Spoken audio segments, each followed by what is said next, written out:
Hi Broncos, this is Mrs. Reinhardt, Assistant Principal and Director of Guidance, wanting to talk to you a little bit today about the graduation pathways. As you're starting to select your courses for next year, it's really important that you understand what is required for you from the state in order to graduate. So, if we take a peek at this LSC graduation requirements reference sheet, it kind of breaks down the different requirements within the graduation pathways so that you can understand them. When we talk about the graduation pathways, we talk mostly about three boxes. Box 1, fulfilling the diploma requirements. Box 2, demonstrating employability skills. And Box 3, demonstrating post-secondary competencies. So for box number 1, you're probably pretty familiar with these terms. Box number 1 means that you have to meet all the requirements for whatever diploma designation you are working towards. So that could be Core 40, could be general, could be academic or tech honors, or it could be actually academic and tech honors. If you flip open your planning guide, you will see this sheet inside that talks to you specifically about the different diploma designations. I encourage you to refer back to this sheet as you're selecting your courses to make sure you're picking things that align with what diploma you're working towards. Box number 2 is employability skills. Now, we don't want you to worry too much about this box yet because we will work on this in advisory and help you understand the documentation that's necessary. I would encourage you to look at the Jefferson High School website as we have the documentation needed for employability skills. So if you want to get ahead and take a peek at that, you certainly can.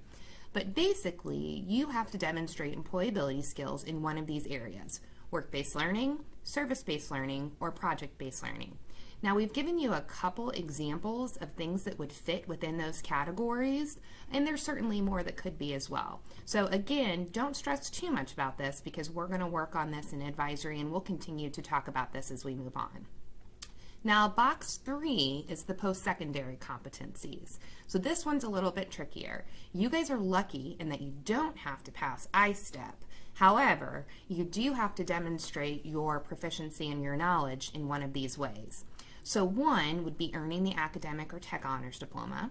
Another way would be to meet the benchmark SAT scores, which are listed here, or the benchmark ACT scores, or the benchmark ASVAB score. Another option is earning a C average or higher in at least 2 non-duplicative advanced courses within a particular CTE pathway. Again, if you look back at your planning notes, you'll see here the different pathways that we have and what's available to you. So again, selecting courses that help you align with meeting box 3 can be very important for you in regards to graduation. These papers, this sheet, along with all the other graduation pathways information, again can be found at the Jefferson High School webpage under the Guidance tab, and you can see all the information that you need to know. With that being said, I'm going to go ahead and have your counselor speak to you now a little bit about scheduling. Happy scheduling, Broncos!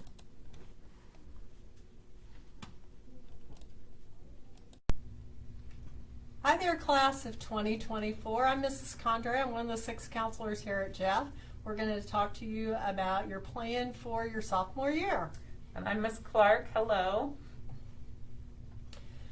You are going to get a copy of your transcript, which includes your high school credits and any junior high credits you earned while you were at Tecumseh. If your classes are going great, we're just going to have you move forward with the next level of classes. If they aren't going so great, we've got some room to do some makeup classes if that's what you need to do. At this point, you can do some catch-up work. You only need 40 credits to graduate for the Core 40 diploma, and so you've got lots of room in your schedule to earn those 40 credits or more if needed, or if you need to do some catch-up work, then that is not a problem. We can help you get that done. Let's get started with your plan for your sophomore year. So you have in front of you a sophomore course selection sheet. And we need for you to do a couple things to help us out in the scheduling process. First thing, you need to fill in your counselor name. And if you haven't had a chance to meet your counselor yet this year, your counselor is listed on your schedule in PowerSchool. Next thing we need for you to do is write down a career interest, if you have a career interest at this point in time. It could be a career interest that takes you through the military, a 2-year or college or trade school, a 4-year college. It could be a trade. So you've got lots of options, but we would like you to put a career interest. We know there are some students that are completely undecided on their scheduling and their career interests, so you can put down undecided if that is what you need to do. Please put your name on your schedule sheet so that we know who you are, and please print that so we know for sure who you are and that it's legible. Once you have completed your scheduling sheet, we would like your parents to take a look at that with you, and if you would have them sign it, that would be great, and that will verify that you've had that conversation. Now let's move on to completing your course selections. The first course selection is English, and typically our sophomores take English 10, either academic or honors. However, if your course is not listed there, there is a place to enter other levels of English or write in what you would like to take or need to take. And that would be a conversation you would have with your English teachers this year. The next option you need to select is your math class. So again, talk that over with your math teacher. There's the Algebra 1, Algebra 1-2, which is an off-semester class, your Geometry, CP, and this is a morning class that you could choose. So a lot of students like that morning class option that starts at 7 a.m. Algebra 2 honors, and then the Integrated Math 1 and Integrated Math 2. So you're going to select a math class. You may find that your math class is not listed on the sheet, and if it is not, you need to write in your course selection. For your science classes, you do need 3 years of science for the Core 40 diploma, and there are science classes listed there, regular classes and honors classes. One thing that you will want to make sure you do is check with your current science teacher and read the curriculum guide to determine if you meet the prerequisites for the science classes. Sometimes students want to take higher level science classes, but they haven't met the prerequisites for the math component. So again, check with your science teacher and make sure you are selecting a science course that best fits you. The fourth core class is social studies, and you may find that you've taken your social studies class this year as a freshman. If you have completed that requirement, you will use this box to select an elective course. The social studies options are the geography, world history, or world history AP. So if you have completed your social studies class this year, you do not need to take another social studies class, and you can just select an elective for that box. One thing that a lot of our students need to do is select a world language. So if you plan to go to a 4-year college or you're planning on earning the academic honors diploma, you do need to select a world language to complete either your 2 or 3 years of world language.